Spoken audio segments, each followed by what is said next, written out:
बिस्मिल्लाहिर्रहमानिर्रहीम। मैं अच्छे स्कूल में जाना चाहती थी। जैसे स्कूल में गई तो एक टीचर ने मेरे साथ ऐसी हरकत की कि मेरे तो होश उड़ गए थे। इसने पहले तो मुझे एक टेस्ट में नंबर ना दिए और फिर मुझे कहने लगा कि मुझे इसके बाद कोचिंग लेनी है, लेकिन मैंने फेल होने के डर से टीचर की बात मान ली थी। मुझे डर था कि मेरी इज्जत खराब ना हो जाए, पर जैसे कोचिंग लेने से इस सर के पास गई तो इसने मेरे साथ वो किया कि मेरे होश उड़ गए थे। मैं काफ़ी ज़हीन थी। जैसे स्कूल में दाखिल हुई तो मेरा एक ही ख्वाब था कि माँ बाप का नाम रोशन करूँगी, लेकिन मैं कहाँ जानती थी कि स्कूल में मुझे इतनी जिल्लत का शिकार होना पड़ेगा कि मुझे पास होने के लिए कदम उठाना पड़ेगा। ये तब की बात है जब मेरा स्कूल में पहला दिन था। मैं हसीन ख्वाब सजाए स्कूल की बिल्डिंग देख रही थी। यहाँ आना मेरे लिए ख्वाब से कम नहीं था। मैं अपने माँ बाप से लड़कर स्कूल आई थी। मेरा एक ही ख्वाब था कि इन स्कूल के बच्चों के साथ मैं पढ़ूंगी। स्कूल काफ़ी महंगा तरीन था, लेकिन मेरा ताल्लुक ऐसे घराने से बिल्कुल नहीं था कि मुझे स्कूल में आराम से पढ़ने का मौका मिल जाता। पर मेरे माँ बाप के पास इतने पैसे नहीं थे, लेकिन इन्होंने मेरी ख्वाहिशों के आगे इतनी मेहनत की थी कि वो मुझे इस स्कूल में दाखिल करवा सकते। अम्मी ने घर घर जाकर लोगों का काम किया था। वो सुबह जाती थी और शाम को वापस आती थी। मुझे इन पर काफ़ी तरस आता था, पर मैंने फैसला कर लिया था कि अम्मी अब्बू की कितनी खिदमत करूंगी कि मुझे काफ़ी समझाती थी कि मुझे अपनी इज्जत का खुद ही ख्याल रखना है। वो मुझे ये भी कहती थी कि कभी भी अपने किरदार के खिलाफ मुझे कुछ भी नहीं सुनना। अब मैं इनके सामने खड़ी यही सोच रही थी कि मैंने एक कदम उठाया और अंदर की तरफ गई। मुझे किसी भी क्लास का कोई पता नहीं था, लेकिन जैसे एक लड़की ने मुझे देखा तो इससे मैं परेशान लगी। वो मुझसे पूछने लगी कि क्या मैं नहीं हूँ। मैंने भी इसमें हाँ में जवाब दे दिया। वो मुझे मेरी क्लास दिखाने लगी। मैंने इसका काफ़ी शुक्रिया अदा किया। ये मेरी पहली दोस्त थी जो कि स्कूल में बनी थी। वो बहुत अच्छी थी। इसका नाम हिफ्जा था, लेकिन मैं कहाँ जानती थी कि इस दोस्त के बाद मेरे जितने भी ताल्लुक स्कूल में बनेंगे वो सभी मेरे दुश्मन बन जाएंगे। मैं स्कूल का एक अजीब धंधा जान नहीं पाई थी। मैंने सुना हुआ था कि स्कूल में ये सब चलता है, लेकिन ये सब इस कदर आम था, इसका अंदाज़ा मुझे स्कूल में पहुंचकर हो रहा था कि यहाँ तो नंबर से ज़्यादा कुछ और ही चलता है। हमारी क्लास के दो ग्रुप होते थे। एक ग्रुप होता था अच्छे बच्चों का, जिनको अपनी काबिलियत के नंबर मिलते थे, लेकिन अगर टीचर इनसे चिढ़ जाता था तो वो नंबर भी इनके हाथ से चले जाते थे।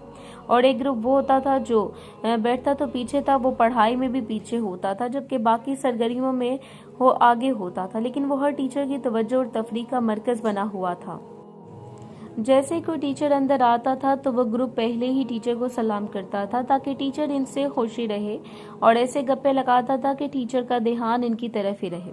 इस तरह टाइम भी गुजर जाता था, लेकिन टीचर पढ़ाए बगैर ही चले जाते थे। मुझे अपने स्कूल गए हुए काफ़ी कुछ टाइम हो गया था। ये इन दिनों की बात है जब मेरा इंग्लिश का टेस्ट था।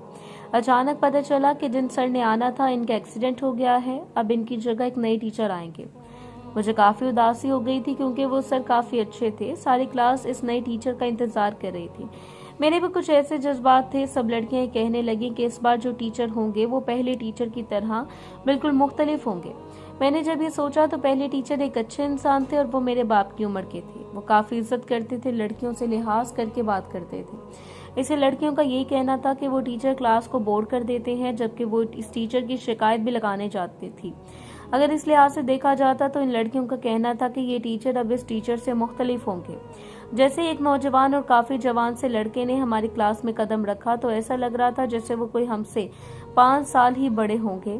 पर कुछ और इन अंग्रेजी के टीचर की जगह हमें पढ़ाने वाली थी कोई और टीचर, और अंग्रेजी पढ़ाने आए थे। लड़कियों के तो जैसे होश उड़ गए थे। लड़कियां खुशी से पागल होने लगी थी, जैसे अब इन्हें काफ़ी मज़ा आएगा। ये स्कूल का बहुत बड़ा अलमिया है कि जैसे ही वो ऐसे किसी हैंडसम टीचर को देखते हैं तो लड़कियां अपने होश उड़ा देती हैं। ये बात भूल जाती हैं कि हमारे रूहानी बाप हैं। इन टीचर को देखकर भी सारी लड़कियों का यही अमल था, खासतौर पर वो लड़कियां जो पिछली नशिस्त पर बैठी थी। मैं इस पर काफ़ी हैरान हुई थी। जैसे ही घर गई तो अपनी अम्मी से बात की कि कैसा स्कूल है जहाँ इन टीचर को लड़कियां इस नीयत से देखती हैं। तो अम्मी कहने लगी कि मुझे इन बातों पर ध्यान नहीं देना चाहिए और अपनी पढ़ाई पर तवज्जो देनी चाहिए। मैंने फैसला कर लिया था कि मैं इन सब फजूल हरकतों से दूर रहूंगी और हिफ्सा के साथ मिलकर पढ़ाई करूंगी।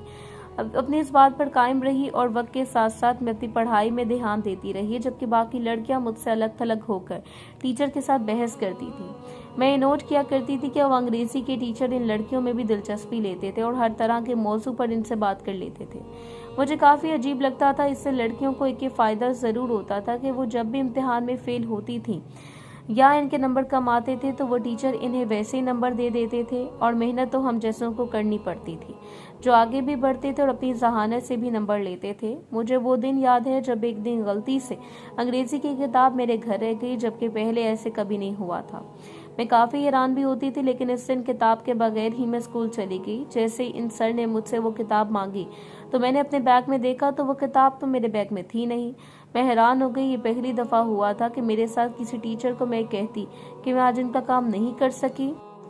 मैंने टीचर को कहा कि मैं इनका काम नहीं किया तो वो हैरान होने लगे और मुझ पर तंज करने लगे कि मैं तो काफ़ी अच्छी बच्ची हूँ, तो मैंने क्यों नहीं काम किया। सारी लड़कियां हंसने लगी थी। जब इन सर ने देखा कि इनकी बात लड़कियों को पसंद आ रही है तो वो इकरा भी बातें कर सुनाने लगी और कहने लगी कि जो पीछे बैठे इनकी तो समझ लगती है, तो क्या मैं भी बदल गई हूँ और इन पीछे बैठने वाली लड़कियों में से एक हो गई हूँ।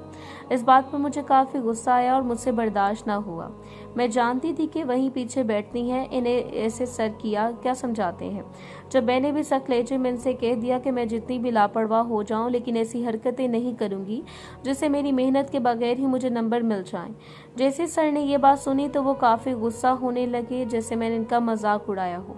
शायद इन्हें समझ लग गई थी कि मैं किस चीज़ की बात कर रही हूँ। मेरी इतनी सज़ा नहीं बनती थी, लेकिन मेरी नोटबुक ना होने की वजह से सर ने मुझे इतनी बड़ी सज़ा दी। वो सबके सामने चीखने लगे और कहने लगे कि मुझे क्लास के बाहर तकरीबन 1 घंटा खड़ा होना है। मैंने सर की ये सज़ा कबूल की, लेकिन आंखों में आंसू भी थे कि पहली दफ़ा इस ज़िंदगी में पहली दफ़ा हुआ था कि अंग्रेज़ी के टीचर ने मेरे साथ ही किया था। मैं पीछे अंग्रेज़ी के टीचर को याद करती थी जो इतने अच्छे थे और सबको एक साथ लेकर चलते थे। इन्होंने कभी भी ये नहीं किया था। वो तो इंसाफ ही करते थे, ना कि जो इनके साथ अच्छा था और इनके साथ गप्पे मारते और इनको ही नंबर देते। जो अपनी मेहनत पर करता था इसको नंबर ना दे। जैसे 1 घंटा गुजरा तो अचानक ही एक स्टूडेंट मुझे आकर कहने लगी कि अंग्रेजी के सर मुझे अपने स्टाफ रूम में बुला रहे हैं। मैं काफ़ी हैरान हो गई थी कि अब वो क्या कहना चाहते हैं, लेकिन अगर मैं इनकी बात ना सुनती तो क्या पता वो मुझे दूसरी सज़ा दे देते या फिर वो प्रिंसिपल को बता देते, और इस डर से मैं अंग्रेजी के टीचर से मिलने चली गई। इनका एक ही ऑफिस था जिधर इनके अलावा कोई भी मौजूद नहीं होता था। मैंने जैसे ही ऑफिस में कदम रखा तो अजीब सी महक ने मेरा इस्तकबाल किया। मुझे ऐसा लगा जैसे अंदर का तो माहौल ही अलग है, मैं किसी और जगह पर आ गई हूँ। ये स्कूल तो बिल्कुल नहीं हो सकता, लेकिन फिर खुद पर काबू पाते हुए मैंने सर की तरफ बढ़ने लगी और इनको मुखातिब किया। सर ने जैसे मुझे देखा तो एक अजीब सी मुस्कान इनके चेहरे पर छा गई, जैसे वो मेरा ही इंतज़ार कर रहे थे। इन्होंने मुझे सीट की तरफ इशारा किया और बैठने का कहा। मैं भी इनकी बात मान गई और वहाँ बैठ गई।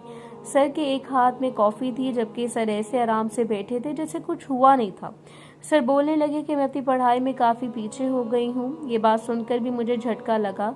सर ये बात काफ़ी आराम से कर रहे थे, लेकिन मैं तो सर की बात सुनकर काफ़ी हैरान हो गई थी, क्योंकि मैं अपनी पढ़ाई में सबसे आगे थी और मैं क्लास के टॉप पर थी। मैंने इसी हौसले के साथ सर को कहा कि कैसी बात कर रहे हैं, मैं तो काफ़ी होनहार बच्ची हूँ और पूरी क्लास में टॉपर हूँ। तो सर कहने लगे कि फिर शायद अंग्रेज़ी में मुझे पता नहीं क्या हो गया है और मैं पीछे ही पीछे जाती जा रही हूँ।